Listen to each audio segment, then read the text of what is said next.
আল্লাহ ছিল কি যারা সফরে গেলে মূর্তি দেওয়া যায় যেন পূজা মিস না হয়, মনে আছে তো? সেই মানুষ কোরআনের ছোঁয়ায় হইল কি দেখেন, রাতে কই যাও? হযরত সাঈদের জবাব, আমিরুল মুমিনিন কসমতু হায়াতি বাইনা রাব্বি ওয়া বাইনা ইবাদি। আমিরুল মুমিনিন জীবনটারে দুইটা ভাগ করছি, এক ভাগ রাতটা আমি আমার মালিকের সময় দেই, দিনটা মালিকের বান্দাদেরকে সময় দেই। মালিকের জন্য আলাদা টাইম। আমরা তো ব্যস্ত মানুষ, কত কাজ আমাদের, ব্যবসা বাণিজ্য, সমাজ সংসার, রাজনীতি, আয় হায় কত কাজ। মালিককে টাইম দেওয়ার সময় কোথায়? আমি আর তুমি ছাড়া দুনিয়ার সব মালিককে টাইম দেয়। ওই গাছটার দিকে তাকায় দেখো না, কি মনে হয় গাছটা বুঝি এমনি দাঁড়ায় আছে? না না না, ওই গাছটাও দাঁড়ায় দাঁড়ায় মালিকের তাসবিহ পড়ে।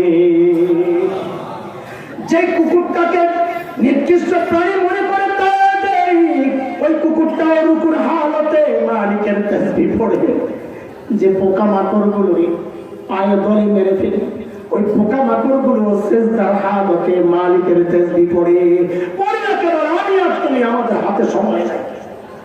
অথচ এই হায়াতের একটা ভাগ ফেসবুক কিন্তু ঠিকই পায়, এই হায়াতের একটা ভাগ ইউটিউব কিন্তু ঠিকই পায়। খেলোয়াড়েরা পায়, গায়ক গায়িকা পায়, নায়ক নায়িকা পায়, সন্তান পায়, পরিবার পায়, দুনিয়ার সবাই পায়। না কেবল আমার মালিক, মালিককে টাইম দেওয়ার সময় আমার হাতে নাই। কত আল্লাহ সময় একদিন আসবে, করার থাকবে না কিচ্ছু। সেদিন শুধু চিৎকার করে করে কাঁদতে হবে আর বলতে হবে, ইয়া লাইতানি কদ্দামতু লিহায়াতি। আরে সময় মতো যদি একটু পুঁজি বানায় আইতাম, একটু পুঁজি বানায় আইলে তো আর আমল নামাটা, গুণের আমল নামাটা ভারী হয় না, নেকি আমল নামা, নেকের আমল নামাটা ভারী হয়ে আমি জান্নাতে যেতাম। আর এই সময় মতো যদি একটু পুঁজি বানায় আসতাম। এরে বাবা পুঁজি লাগবে, পুঁজি পুঁজি। এরে ভাই আমার সন্তানেরা পুঁজি কিন্তু লাগবে, পুঁজি ছাড়া পার হওয়া যাবে না, পুঁজি ছাড়া জান্নাতে যাওয়া যাবে না। পুঁজির একটা ছোট্ট গল্প শোনাই। এই গল্প অনেক শুনেছি বয়ানে, অনেক গত 2 বছর অনেক বলেছি। কেন? আমার হৃদয়ে এই গল্প বড় টাচ করেছে। আমি চাই এটা সবার হৃদয়ে ছড়া যাক। সেটা হচ্ছে আমার মাদ্রাসার অফিসে একদিন আমার এক মাদ্রাসার উস্তাদ আমার বলেন কি, ভাই একটু আসেন, একটা জিনিস দেখেন। কি? তার মোবাইলে একটা ভিডিও, কোন এক আরব দেশের টেলিভিশনের একটা প্রোগ্রাম, একটা ছোট্ট বাচ্চার সাক্ষাৎকার দিচ্ছে একজন। বাচ্চাটার বয়স বড় জোর 13-14 হবে, অন্ধ অন্ধ, চোখ ডাবা, ভিতরে গর্তের মতো, আমরা আরবিতে বলি মাত্র ভুলাই। উপস্থাপক বাচ্চাটাকে জিজ্ঞেস করতেছে, আচ্ছা তোমার যে 2টা চোখ নাই, তুমি কি এই নিয়ামতটা আল্লাহর কাছে ফেরত চাও যে আল্লাহ আমার এই নিয়ামত ফেরত দাও? বাচ্চাটা ভাবলে জবাব দিয়া দিল যে না, আমি এই নিয়ামত ফেরত চাই। আমি তো অবাক হয়ে গেছি, কিন্তু বোকা নাকি, এই নিয়ামত ফেরত চাই না কেমন কথা? তো বুঝলাম আমার এই বয়স কম, তো ম্যাচুরিটি আসে নাই, বুঝ আসে নাই। আমি তো ভিডিও দেখে অবাক হয়েছি, কিন্তু যিনি সামনাসামনি বসা তিনি তো আরো অনেক বেশি অবাক হওয়ার কথা। তো তিনি অনেক বেশি অবাক হয়েই জিজ্ঞেস করলেন, লিমাযা, আরে কেন তুমি এই নিয়ামত ফেরত চাও? আরে বাচ্চাটার জবাবটা শুই না বুঝছি বোকা, ও না বোকা। আল্লাহকে সাক্ষী রেখে বলছি আপনাদেরকে, ওই বাচ্চার জবাবটা শুই না আমি সাথে সাথে কান্না করে দিচ্ছি। আরে বললো কি, কি পুঁজি বানাইছে দেখেন, পুঁজি পুঁজি। ওকে যখন জিজ্ঞেস করা হলো এই নিয়ামত তুমি ফেরত চাও, বলে না চাই না। কেন চলে? ও বলে কি, হাসরের মাঠে যখন ডাক পড়বে হিসাবের সিরিয়ালে, যখন আমার নাম আসবে, আসো আসো হিসাব লয়ে আসো, আমি দুনিয়াতে এই নিয়ামত এজন্য ফেরত চাই নাই সেদিন যেন আমি আমার মালিকের সামনে নত জানু হইয়া পয়সা বলতে পারি, ও আমার মালিক, ও আমার মালিক, দুনিয়ায় তো তুমি আমার এই নিয়ামতটা দেও নাই, ওগো মালিক, ওই উসিলাই কি আজকে আমার আযাবটা একটু কমায় দেওয়া যায়? আমি কাঁদতেছিলাম, ঠিক উল্টা চিন্তা করে, যাহারে ঠিক উল্টা প্রশ্নটাই যদি আমার মালিক আমারে করেন তা আমি কি জবাব দিব? আমার যখন সিরিয়াল আসবে, আমি যখন আমার মালিকের সামনে দাঁড়াবো, আমার মালিক যদি আমাকে তখন প্রশ্ন করেন, এরে হাসান জামিল, তোকে তো চোখের নিয়ামতটা দিছিলাম, তুই ভোগ করছস, এখন আযাবটা একটু বাড়ায়া দেই, আমি কি জবাব দিব? তোকে তো জবানের নিয়ামত দিছিলাম, তুই ভোগ করছস, এখন আযাবটা একটু বাড়ায়া দেই, আমি কি জবাব দিব? এরে বাবা, আপনি কি জবাব দিবেন? হ্যাঁ, ও ভাই, তুমি কি জবাব দিবা? বাবা, তুমি কি জবাব দিবা বলো? হ্যাঁ হ্যাঁ, কি জবাব দিবা? কোন পুঁজি বাড়ায় রাখছো বলো না? পুঁজি পুঁজি, কার কি পুঁজি আছে জানি না, আমার নাই দেখে ওইভাবে বলতেছি। পুঁজি কিন্তু রাখবে, আমাদের পুঁজি আছে, আছে নাই যে তা না, পুঁজি আছে। গুনা গুনা গুনা গুনা গুনা, চুল পাইকা সাদা হয়ে গেছে, এখনো গুনা ছাড়তে পারি না। দাড়ি পাইকা সাদা হয়ে গেছে, এখনো গুনা ছাড়তে পারি না। বাবা, জানতে চাই, ছাড়বেন কবে আপনি গুনাহ? কবে ছাড়বেন? কবে ছাড়বেন জিজ্ঞেস করি।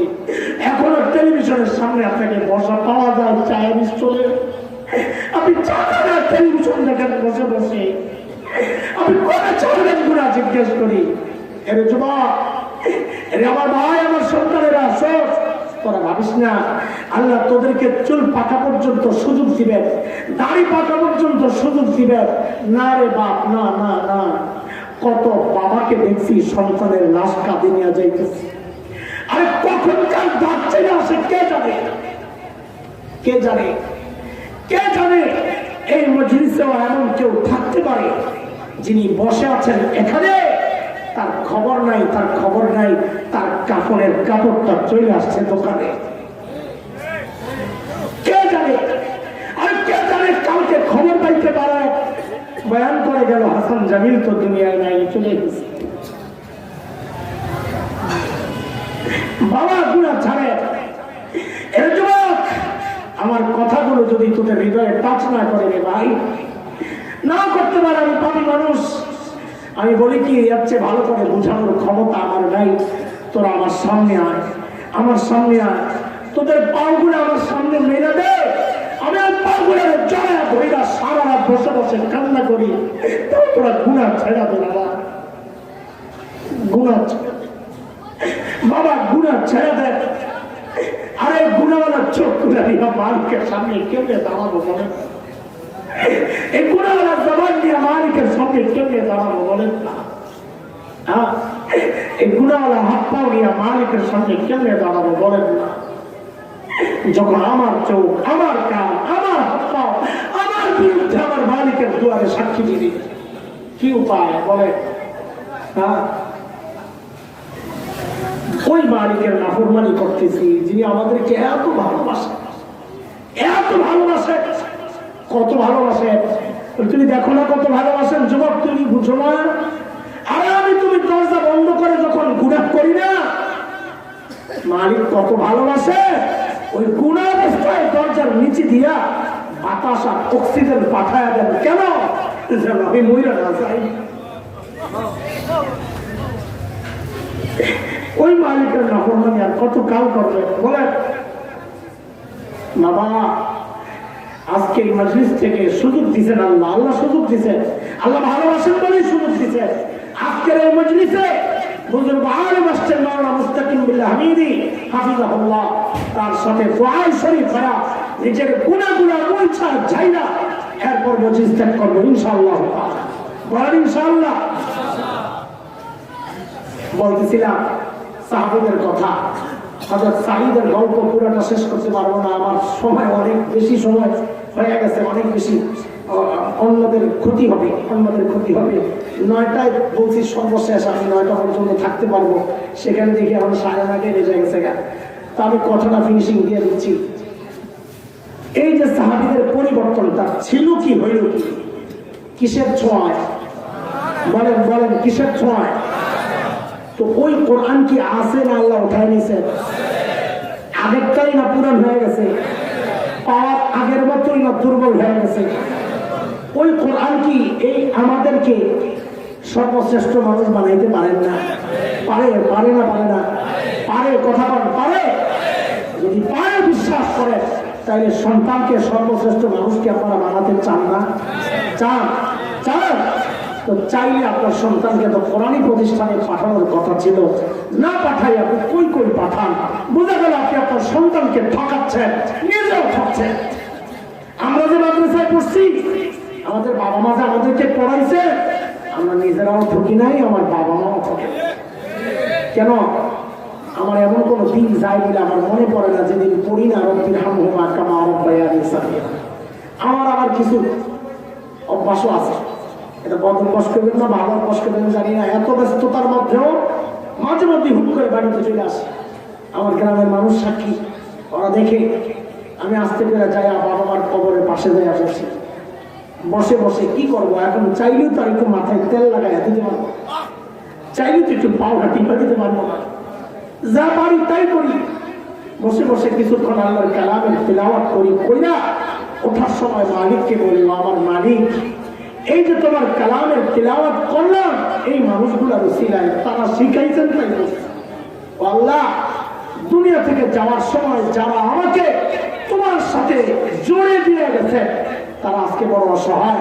আল্লাহ, এই কঠিন সময় তারা যেন তোমার রহমত থেকে বিচ্ছিন্ন না হয়ে যায়, তুমিও তাদেরকে তোমার রহমতের সাথে জুড়ে নিও। রব্বির হামহুমা কামা রাব্বায়ানি সাগীরা। বলেন তো আমার মা বাবা জিতছেন না চাচ্ছেন? আমরাও ঠকি নাই। এখন বললে বলবে নিজের ঢোল পিটায়, দরকার নাই, শুধু এতটুকু জানেন ঠকি নাই, ভালো আছে আলহামদুলিল্লাহ। দুনিয়ার রাজা বাদশারাও ওই সুখ অনুভব করে না যখন আমরা কোথাও গেলে একজন আইসা বলে, হুজুর এই যে দাঁড়িয়ে রাখছি না, আপনার ওয়াসুই না, তখন দিলের যে আনন্দ, এটা যদি বুঝাইতে পারতাম, দুনিয়ার রাজা বাদশারা সিংহাসন ছেড়ে দিয়া আমাদের সাথে দাওয়াতি কাজে লেগে গেছে। ঠকি নাই, ঠকি নাই। আমরাও ঠকতে চাই না ইনশাল্লাহ। বলেন ইনশাল্লাহ। সন্তানকে দিন শিখাবো না ইনশাল্লাহ? তাইলে আর আফসোস করা লাগবে না, আহারে করলাম কি, পাপাচার ছাড়বো, কোরআন ধরবো। বলেন, পাপাচার ছাড়বো, গুনাহ ছাড়বো, কি ধরবো? বলেন কি ধরবো? কোরআন সুন্নাহ, কোরআন সুন্নাহ। বলেন কি ধরবো? তাহলে আর ওই আহারে করলাম কি বলে আফসোস করা লাগবে না। ঠিক আছে ইনশাল্লাহ? আপনারা হয়তো অনেকে শুনে থাকবেন, অনেকে জানেন হয়তো, মোহাম্মদপুর মাদ্রাসায় সাম্প্রতিককালে কিছু ঝামেলা গেছে আমাদের আভ্যন্তরীণ। এলাকার মুরব্বীরা, মুতআল্লিম পক্ষ, ওলামা সবাই মিলে আমাকে ধরছে যেন আমি এটার জিম্মাদারি নিই। আমি থাকি ব্যস্ত, তাও বলছেন মাঝে মাঝে খোঁজখবর রাখা, পরিচালনার জন্য। তা আমি এখনো পুরোপুরি হা বলি নাই, কিছু কাজ পরামর্শ দিয়া করাই দিছি। ওনাদের সাথে পুরোপুরি হা বলার আগে আমার কিছু কথাবার্তা প্রত্যেক আছে। আমার ভাই মিজান ভাই, আমার এক রক্ত, মিজান ভাই এখানে এতিমখানার সভাপতি, আমাদের এক রক্ত। আমার বাবা, ওনার বাবা, আপন ফুফাতো ভাই, মামাতো ভাই, আমাদের নানার ভাই, আমার বাবার নানার ভাই আর কি, ওনাদের গাড়ি মিজান ভাই। তো আলহামদুলিল্লাহ তিনিও আছেন, তারও মন খারাপ ছিল, তিনি আবার আসছেন, ভিতরে ঢুকছেন। তো ইনশাআল্লাহ যদি বুঝ হয় আপনারা দোয়া করেন, যদি আমার দ্বারা মাদ্রাসার উপকার হয় আল্লাহ যেন কবুল করেন, আর যদি আমার দ্বারা মাদ্রাসার ক্ষতি হয় আল্লাহ যেন আমাকে এখানে না আনেন। ওই আসি যাই, যাওয়ার সময় দেখি সালাম কালাম এই পর্যন্তই থাক। আপনারা দোয়া করেন, থাকেন। আর মাদ্রাসার পরিচালনার জন্য আপনারা অনেক সহযোগিতা করেন, আমরা জানি। এলাকার মানুষ সহযোগিতা না করলে এই মাদ্রাসা এত বড় কেউ হয়েছে। আমরা আপনাদের কাছে কৃতজ্ঞ। মাদ্রাসার বদরি কাফেলা, 313 জনের মোবারক কাফেলা, যে সংখ্যা একটা বরকতের সংখ্যা, যে কোনো দিনই কাজে এটা একটা বরকতি সংখ্যা। বদরের যুদ্ধে 313 জন ছিল। তালুত জালুতের বিরুদ্ধে লড়াইয়ে ওইখানেও সদস্য ছিল 313 জন, যে 313 জনের মধ্যে হযরত দাউদ আলাইহিস সালামও ছিলেন। তো এটা একটা বরকতি সংখ্যা। আমরা এই সংখ্যা দিয়ে মাদ্রাসার পরিচালনার দায়িত্বে আসতে চাই। আপনাদেরকে নিয়ে সহযোগিতার হাত বাড়াবেন, নিজে সদস্য হয়ে যাবেন। বেশি না, প্রতি মাসে কমপক্ষে 500 টাকা। আপনি বেশি সামর্থ্য থাকলে দিবেন, কমপক্ষে 500 টাকা দিব, বছরে 6000 টাকা। এতটুকুর জন্য আমরা আমাদের এই মাদ্রাসার সদস্য হব ইনশাআল্লাহ। ঠকবেন না, ঠকবেন না ইনশাআল্লাহ। সন্তানকে দিন শিখাইতে পারেন নাই, তো আরেকজনের সন্তান যে পড়ছে তার সহযোগী হয়ে যান, তার তিলাওয়াত আপনার আমলনামায় ঢুকবে ইনশাআল্লাহ। আপনি কবরে চলে গেলে আপনার আমলনামায় যেতে থাকবে ইনশাআল্লাহ তাআলা। আর আরেকটা কথা, আমাদের ভাই মুফতি মুস্তাকিম বিল্লাহ হামিদি, তিনি বড় মানুষ, আমাদের এলাকায় নতুন, হয়তো অনেকে চিনেন অনেকে চেনেন না, আমরা চিনি, আমাদের খুব মহব্বতের ভাই, আমলি মানুষ, আখলাকওয়ালা মানুষ, আমরা তাকে ছেড়ে যাব না, তার সাথে দোয়া করে মজলিস শেষ করবো ইনশাআল্লাহ। আজকে শেষ দিন, দোয়া করে যাবেন না ইনশাআল্লাহ? হ্যাঁ, দোয়া করে যাবো আমরা ইনশাআল্লাহ। আল্লাহ কবুল করেন, আল্লাহ আমাদের এই মাদ্রাসাকে কবুল করেন, আল্লাহ এই মজলিসকে কবুল করেন। আগামী বছরের মাহফিলের তারিখ আপাতত পরামর্শ হয়েছে, যেন চেঞ্জ না করতে হয়, দোয়া করেন। 13-14 নভেম্বর, বলেন তো আপনারা? 13-14 নভেম্বর 2025, বৃহস্পতি শুক্রবার, এই 2 দিন আপাতত পরামর্শ হয়েছে। তো আশেপাশের মাদ্রাসাওয়ালারা এই ডেটগুলোতে প্রোগ্রাম না রাখলে সুবিধা হবে আপনাদেরও আমাদেরও। আমরা তো একই, আপনার মাদ্রাসাও আমাদের মাদ্রাসা, এই মাদ্রাসাও আমাদের মাদ্রাসা। ওই ডেটগুলো এড়াইয়া আশপাশে প্রোগ্রাম করলেই ভালো হবে ইনশাআল্লাহ। আল্লাহ কবুল করেন, আমিন। ওয়া আখিরু দাওয়ানা আলহামদুলিল্লাহি রাব্বিল আলামিন। আসসালামু আলাইকুম ওয়া রাহমাতুল্লাহি ওয়া বারাকাতুহু।